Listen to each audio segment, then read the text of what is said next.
दोस्तों, मैं अमित यादव एक बार फिर से अपने इस यूट्यूब चैनल के माध्यम से आप सबके सामने उपस्थित हुआ हूँ। और आज हम लोग चर्चा करने जा रहे हैं महाभारत में 9 ऐसे श्राप जिन्होंने बदल दिया था पूरा इतिहास। तो आइए बताते हैं आपको धीरे धीरे कि वो 9 श्राप किसको मिले थे, किसने किसने दिए थे। दोस्तों, महाभारत काल में वरदानों ने जितना घटनाक्रम को संचालित किया, उससे कहीं ज़्यादा श्रापों ने भविष्य में होने वाली घटनाओं को संचालित किया। आज हम आपको बताएंगे ऐसे प्रमुख 9 श्रापों का के संबंध जिनकी चर्चा खूब होती है और जिनके कारण इतिहास में घटनाक्रमों की एक श्रृंखला ही निर्मित हो गई। तो दोस्तों, पहला श्राप गांधारी का श्री कृष्ण को मिला था। महाभारत के युद्ध के बाद जब भगवान श्री कृष्ण गांधारी को सांत्वना देने पहुंचे तो अपने पुत्रों का विनाश देखकर गांधारी ने श्री कृष्ण को श्राप दिया कि जिस प्रकार पांडव और कौरव आपसी फूट के कारण नष्ट हुए हैं, उसी प्रकार तुम्हारे बंधु बांधवों भी नष्ट हो जाएंगे। आज से 36वें वर्ष तुम अपने बंधु बांधवों व पुत्रों का नाश हो जाने पर एक साधारण कारण से अनाथ की तरह मारे जाओगे। दूसरा श्राप था दोस्तों, श्री कृष्ण ने अश्वत्थामा को दिया। महाभारत युद्ध के अंत समय में जब अश्वत्थामा ने धोखे से पांडव पुत्रों का वध कर दिया और अश्वत्थामा ने पांडवों पर ब्रह्मास्त्र का वार किया, तो ये देख अर्जुन ने भी अपना ब्रह्मास्त्र छोड़ा। महर्षि व्यास ने दोनों अस्त्रों को टकराने से रोक लिया और अश्वत्थामा और अर्जुन से अपने अपने ब्रह्मास्त्र वापस लेने को कहा। तब अर्जुन ने अपना ब्रह्मास्त्र वापस ले लिया, लेकिन अश्वत्थामा ये विद्या नहीं जानता था, इसलिए उसने अपने अस्त्र की दिशा बदलकर अभिमन्यु की पत्नी उत्तरा के गर्भ की ओर कर दी। यह देख भगवान श्री कृष्ण ने अश्वत्थामा को श्राप दिया कि तुम 3000 वर्ष तक इस पृथ्वी पर भटकते रहोगे और किसी भी जगह किसी पुरुष के साथ तुम्हारी बातचीत नहीं हो सकेगी। तुम्हारे शरीर से पीप और लहू की गंध निकलेगी, इसलिए तुम मनुष्यों के बीच नहीं रह सकोगे, दुर्गम वन में ही पड़े रहोगे। दोस्तों, तीसरा श्राप द्रौपदी ने घटोत्कच को दिया था। मान्यता है कि जब घटोत्कच पहली बार अपने पिता भीम के राज्य में आया तो अपनी मां हिडिंबा की आज्ञा के अनुसार उसने द्रौपदी को कोई सम्मान नहीं दिया। द्रौपदी को अपमान महसूस हुआ और उसे बहुत गुस्सा आया। वह उस पर चिल्लाई कि वह एक विशिष्ट स्त्री है, वह युधिष्ठिर की रानी है, वह ब्राह्मण राजा की पुत्री है तथा उसकी प्रतिष्ठा पांडवों से कहीं अधिक है, और उसने अपनी दुष्ट राक्षसी माँ के कहने पर बड़ों ऋषियों और राजाओं से भरी सभा में उसका अपमान किया है। जा दुष्ट, तेरा जीवन बहुत छोटा होगा तथा तू बिना किसी लड़ाई के मारा जाएगा। यदि यह श्राप नहीं होता तो घटोत्कच अकेला ही कौरव सेना का नाश कर देता। मित्रों, चौथा श्राप अम्बा का शाप था।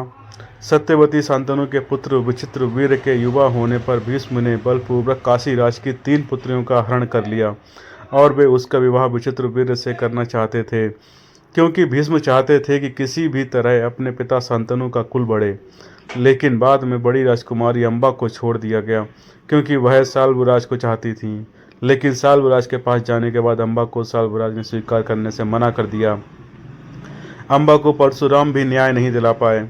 बाद अम्बा ने अपनी देह त्यागते वक्त बहुत ही द्रवित होकर भीष्म को कहा कि तुमने मेरा जीवन बर्बाद कर दिया और अब मुझसे विवाह करने से भी मना कर रहे हो। मैं निस्सहाय स्त्री हूँ और तुम शक्तिशाली।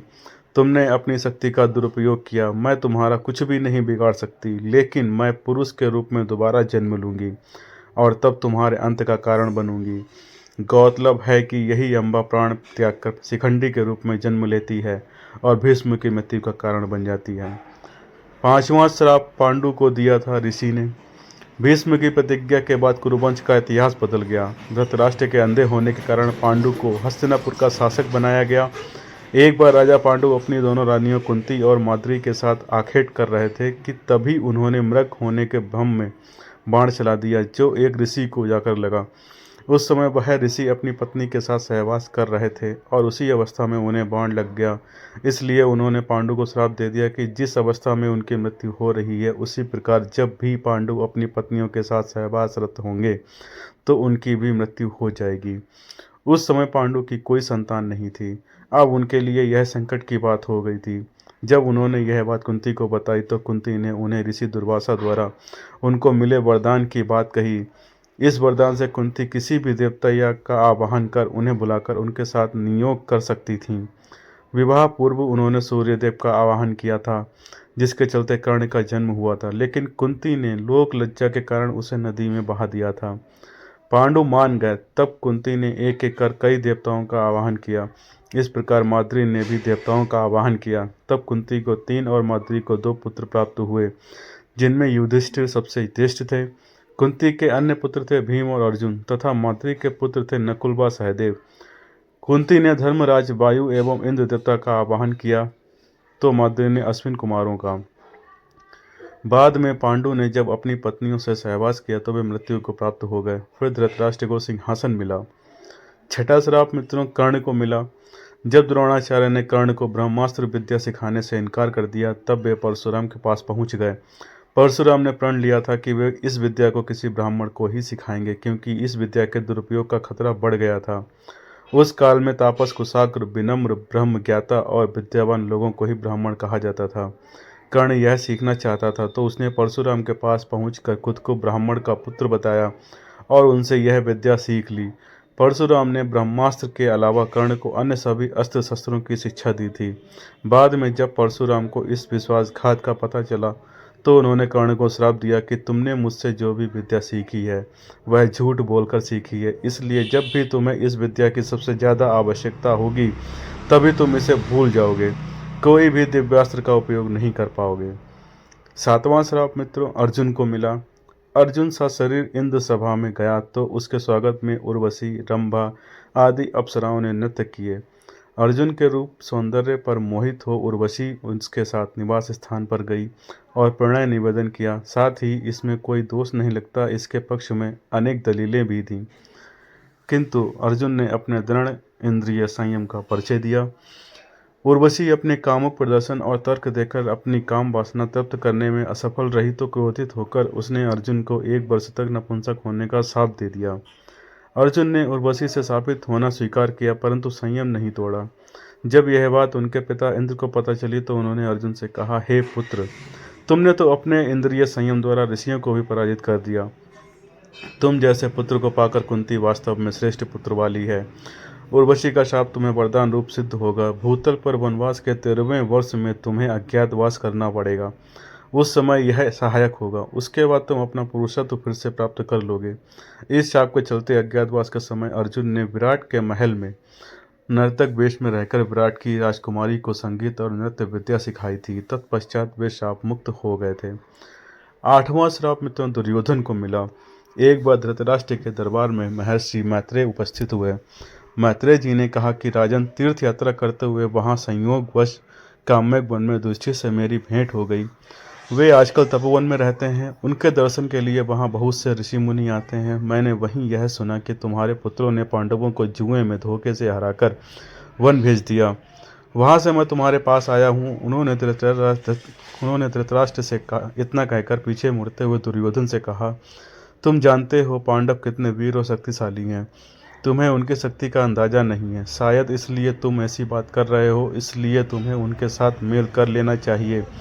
मेरी बात मान लो, गुस्से में ऐसा अनर्थ मत करो। महर्षि मैत्रेय की बात सुनकर दुर्योधन को क्रोध आ गया और वह व्यंग्यपूर्ण मुस्कुराते हुए पैर से जमीन कुरेदने लगा और हद तो तब हो गई जब उसने अपनी जांघ पर हाथ से ताल ठोंक दी। दुर्योधन की यह उद्दंडता देखकर महर्षि को क्रोध आया। तब उन्होंने दुर्योधन को शाप दिया, तू मेरा तिरस्कार करता है, मेरी बात शांतिपूर्वक सुन नहीं सकता।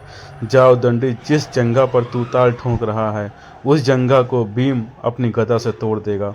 बाद में कौरव और पांडवों का घोर युद्ध हुआ और भीम ने दुर्योधन की जंघा पर वार कर अंत में उसकी जंघा उखाड़ फेंकी।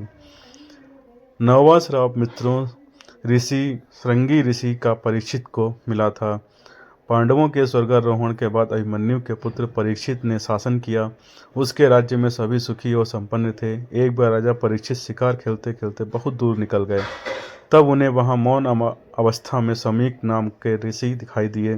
राजा परीक्षित ने उनसे बात करनी चाहिए, लेकिन मौन और ध्यान में होने के कारण ऋषि से ने कोई जवाब नहीं दिया। ये देखकर परीक्षित बहुत क्रोधित हुए और उन्होंने एक मरा हुआ सांप उठाकर ऋषि के गले में डाल दिया। यह बात जब समीक ऋषि के पुत्र श्रृंगी को पता चली तो उन्होंने शाप दिया कि आज से 7 दिन बाद तक्षक नाग राजा परीक्षित को डस लेंगे, जिससे उनकी मृत्यु हो जाएगी। तो ये दोस्तों वो 9 श्राप थे जिनकी वजह से महाभारत का पूरा इतिहास ही बदल दिया गया। ऐसे ही और ज्ञानपूर्ण अपडेट पाने के लिए हमारे चैनल को सब्सक्राइब कर लीजिए और जो भी वीडियो उसे अपना आशीर्वाद दीजिए। धन्यवाद।